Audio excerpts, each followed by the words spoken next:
or CUET. So what is the difference between the two, ma'am? This is the commonly asked question nowadays. बच्चे, parents, हर कोई यही पूछ रहा है कि CUCET या CUET, पहली बात इन दोनों का डिफरेंस क्या है?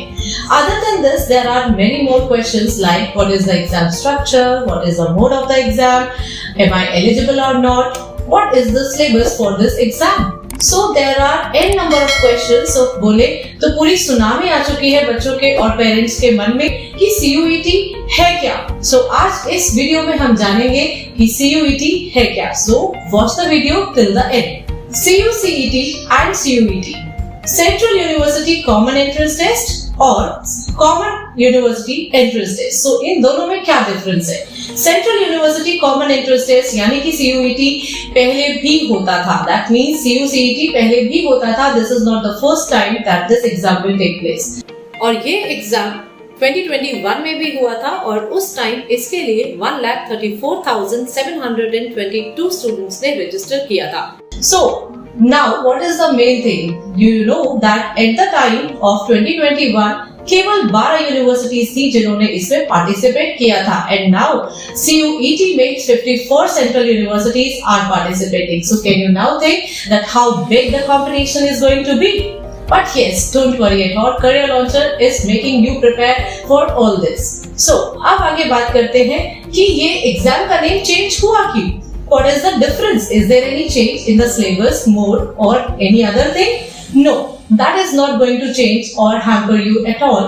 सिंपल रीजन है CUCET और CUET के डिफरेंस की अगर हम बात करें, UGC के चेयरपर्सन ने कहा कि पहले सिर्फ सेंट्रल यूनिवर्सिटीज ही कॉमन एंट्रेंस टेस्ट में पार्टिसिपेट कर रही थी, but now private universities, state universities and even the deemed universities are participating. So उनको बहुत ज्यादा ऑप्शंस मिलेंगे कॉलेजेस और यूनिवर्सिटीज के अप्लाई करने के लिए.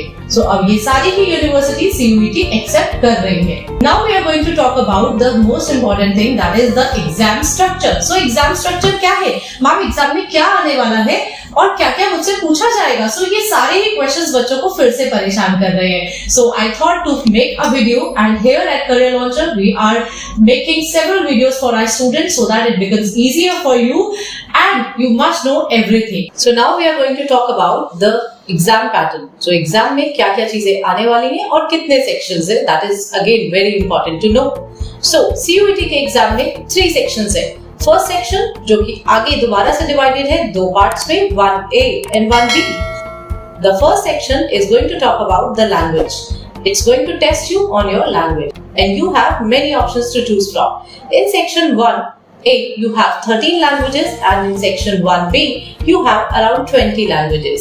So if I read out for you, they are Arabic, Assamese, Bengali, Urdu, Chinese, Dogri, English, French, German, Gujarati, Hindi, Italian. You have so many options for you.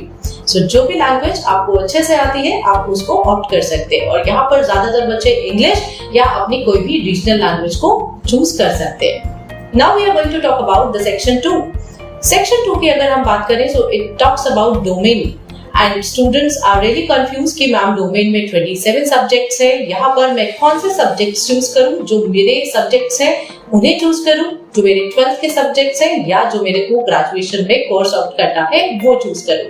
सो इन सभी सवालों के जवाब के लिए आप प्लीज वीडियो को एंड तक देखते रहें and I am going to answer every question here. So सबसे पहले बात करते हैं कि डोमेन सब्जेक्ट्स हैं क्या. So there are 27 subjects.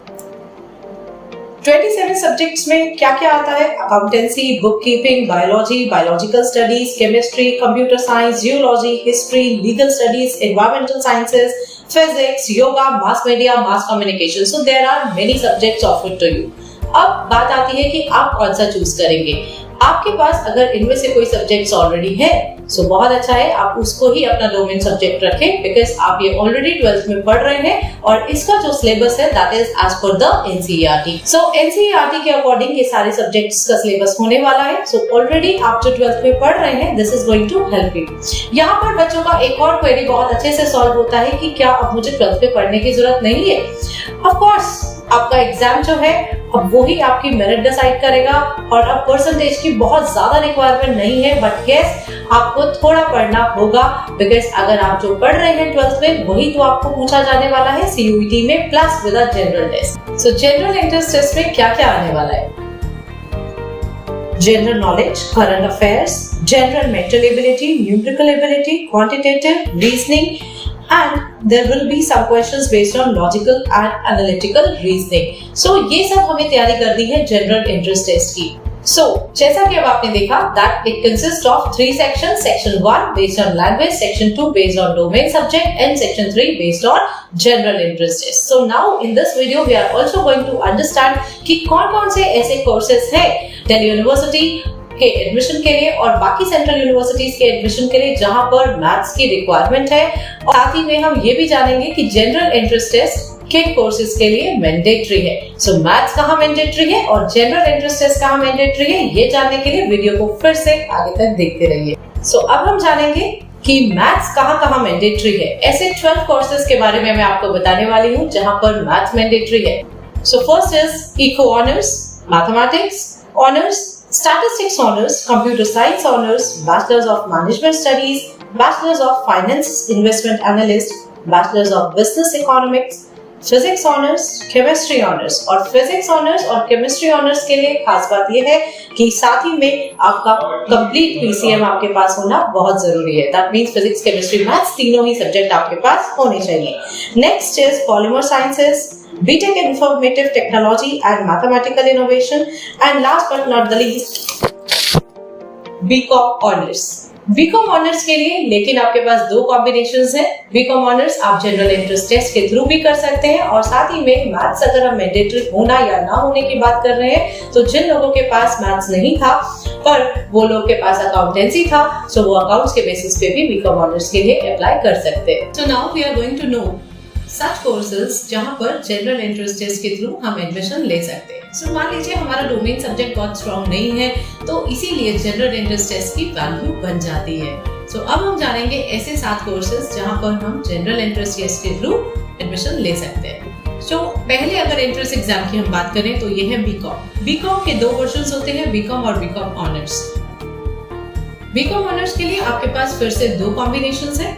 पहला कॉम्बिनेशन जिसमें आपके पास एक language plus accounts plus 2 subjects and 1 subject should be at least from B1। और दूसरा ऑप्शन है जिन लोगों के पास अकाउंट्स नहीं थी या उनका अकाउंट्स में इंटरेस्ट कम था, सो वो जा सकते हैं language plus maths plus 2 subjects and again 1 should be at least from B1। सो दोनों ही केसेस में आपने देखा कि बीकॉम ऑनर्स में आपके पास 2 कॉम्बिनेशंस हैं। बीकॉम ऑनर्स में हमारे पास जनरल इंटरेस्ट टेस्ट का ऑप्शन भी है, सो उसे जानते हैं।